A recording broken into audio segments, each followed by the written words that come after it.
Death arrived the same week the widow moved in. Everyone noticed it. One quiet woman, and then one sudden tragedy, like she carried misfortune inside her suitcase.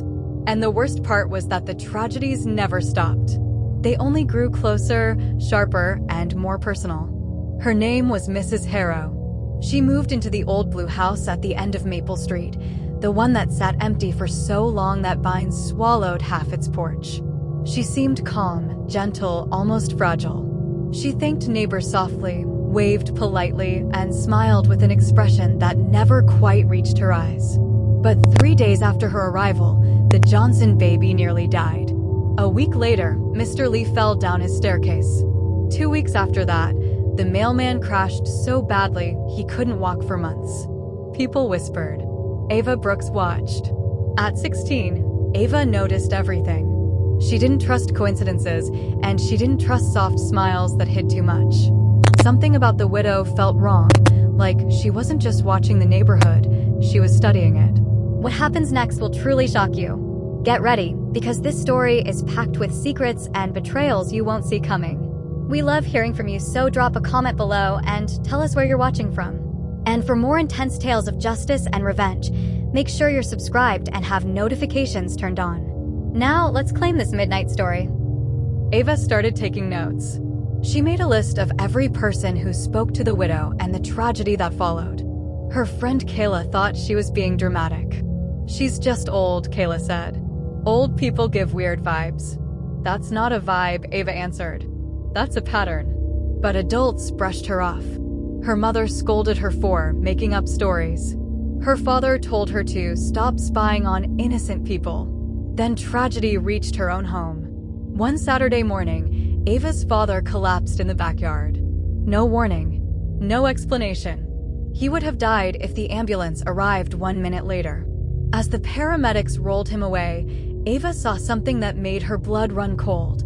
The widow standing by the fence, watching silently. Watching like she had been waiting for it. Ava didn't sleep that night. She stared at the ceiling, her father's pale face burned into her thoughts. Something inside her pushed her to get answers, no matter what she found. So she walked to the widow's house. The door opened before she knocked. Ava, Mrs. Harrow said softly. You're ready. Those 2 words made Ava's skin crawl. But she walked inside. The house was filled with candles and journals stacked to the ceiling. Hundreds of them. Thousands. Every spine had a name. Ava grabbed one at random. Her hands trembled when she saw the cover. The Johnson family, ***. Inside were notes, written before the baby's hospital emergency. Warnings. Predictions. Dates. This is impossible, Ava whispered. Mrs. Harrow sat down slowly, as if her bones carried centuries of weight. I do not cause tragedy, she said. I see it. Before anyone else. Ava stared at her. You're telling me you predict deaths? Yes, the widow said. I warn people. I try to change fate. But change creates fear. Fear creates mistakes. And tragedy comes faster. Ava stepped back, horrified. Everything she suspected was wrong, terrifyingly wrong. You talked to my dad, she said.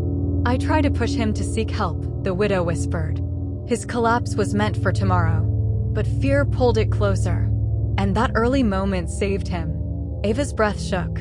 She didn't know what to feel, anger, gratitude, fear, or all of it tangled together. You came here tonight for truth, the widow said. And there is more. She walked into another room and returned with a single blue journal. Ava's name was written on the cover. I moved to this neighborhood because of you, the widow said softly. A chill crept down Ava's spine. She opened the journal with shaky fingers. The first page held one sentence.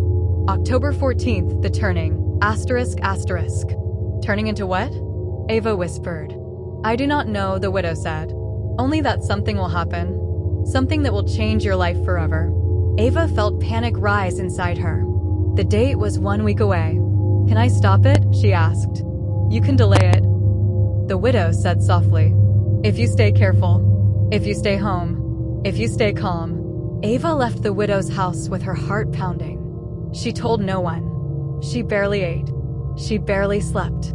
She waited for October 14th. like someone waiting for a storm that never came. On the morning of the 14th, Ava refused to leave the house. Her mother worked from home. Her father rested. Nothing happened. The hours crawled by. By sunset, Ava felt silly, tired, angry. The widow lied, she muttered. But then, just after 7 p.m., her father went out to lock the backyard gate. A scream tore through the quiet neighborhood. Ava ran outside. Her father lay on the ground beside the garden shed. A heavy metal rake had fallen from the top shelf and struck his head. Blood pooled beneath him. Ava froze, her whole world cracking open. This wasn't a random accident. This wasn't fate. Something about the scene felt wrong. Too deliberate. The rake wasn't where it should have been. Tools don't jump off shelves on their own. A shadow moved behind her. The widow stepped into the glow of the porch light, her eyes wide, not with fear, but with a strange, desperate relief. "It finally happened," she whispered. Ava turned slowly. "What did you do?" "I didn't do anything," the widow said. "You did." "What are you talking about?" Ava shouted. "You came to me," the widow said. "You asked about your future." That moment was the turning. Ava's hands shook. "You said I could delay it." "And you did," the widow said. "Hours. Maybe minutes. But fate always strikes the one closest to your heart." Ava stared at her in horror. "It was never about you dying," the widow whispered. "It was about what you would lose." Ava fell to her knees beside her father's body, tears streaming down her face. The widow stepped closer, her voice trembling. "You see now why I live alone," she said. "Why I carry this burden. I cannot stop fate, Ava. I can only watch it find the ones we love." Ava looked up at her, eyes filled with rage and heartbreak. "This is your fault," she whispered. "No," the widow said calmly. "This is destiny." And then she walked away, slow, quiet, untouched, while Ava screamed for help that came far too late. That night, the neighborhood didn't whisper about curses or coincidences. They whispered about the widow who always seemed to know when tragedy was coming, and the girl who learned the truth too late. Some warnings aren't meant to save you.